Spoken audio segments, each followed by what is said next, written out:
Bonjour et bienvenue sur les Web TV avec la rubrique de Paul Gasser. Au programme cette semaine, la réception de Jura Sud samedi soir à 18 h pour l'équipe de National 2 et pour la réserve en Régional 2, la réception de Dombasle dimanche à 15 h. Mais commençons par le débrief du week-end dernier avec pour l'équipe de National 2 la réception de Iser qui s'est soldée sur une nouvelle défaite sur le score de 2 buts à 1. La rencontre avait pourtant bien commencé puisque les Raonais menaient 1-0 à la pause. Basilquin s'était montré le premier dangereux en touchant du bois. Romain Géin ouvrait ensuite la marque après un raid de 30 mètres et une belle frappe à l'entrée de la surface. Il avait ensuite l'occasion de doubler la marque sur une belle remise de Jean-Landry Basilquin, mais il n'en profitait pas. La seconde période sera malheureusement tout autre, avec des Raonais totalement absents, qui seront d'abord sauvés 2 fois par le portier Fabien Mahou, mais qui céderont ensuite assez logiquement. Pour l'équipe réserve, le week-end a été meilleur puisqu'elle s'est imposée 3 buts à 1 dans le derby de Régional 2 à Taon. Aboubakri Adama avait ouvert le score à la demi-heure de jeu. Les locaux avaient égalisé par l'intermédiaire de Filali quelques minutes plus tard. Et c'est finalement Colin Maire à la 72e et Salimou Touré dans les derniers instants qui donneront la victoire aux réservistes raonais. Un bon week-end aussi pour la troisième équipe raonaise dans le championnat départemental 4, avec une victoire 4-0 à Saint-Dié aussi dans un derby. Une victoire importante dans l'objectif de la montée en fin de saison. Passons un petit peu aux adversaires du week-end à venir avec donc cette équipe de Dombasle que va affronter l'équipe réserve. Une équipe de Dombasle qui est actuellement en troisième de ce championnat de Régional 2 avec 22 points.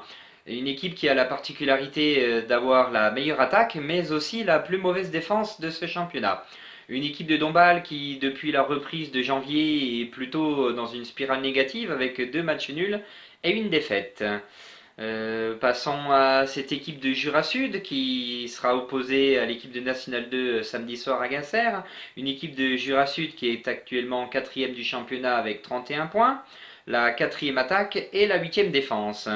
Une équipe qui est actuellement l'équipe en forme de ce championnat puisqu'elle reste depuis janvier sur 6 matchs sans défaite, dont 2 victoires de prestige contre Villefranche et Andrézieux et une dernière victoire contre Épinal.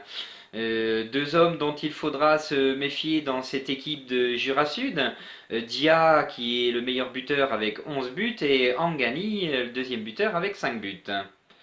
Passons un petit peu au match aller, au cours duquel les Raonais avaient obtenu le nul 2 partout à Jura Sud. Un nul assez décevant à l'époque, puisque les Raonais auraient mérité de l'emporter. Romain Géin avait à l'époque ouvert la marque à la 33e minute. Caddy avait égalisé à la reprise sur penalty à la suite d'une faute de Abdoulaye Ba Junior. Pierre Clavier avait redonné l'avantage aux Raonais. Et alors que Johan Dufour avait eu une énorme occasion de donner définitivement la victoire aux Raonais, et bien sur le contre, les locaux avaient égalisé sur corner. Passons à l'historique, avec cette équipe de Jura Sud que nous avons régulièrement affrontée ces dernières années en CFA.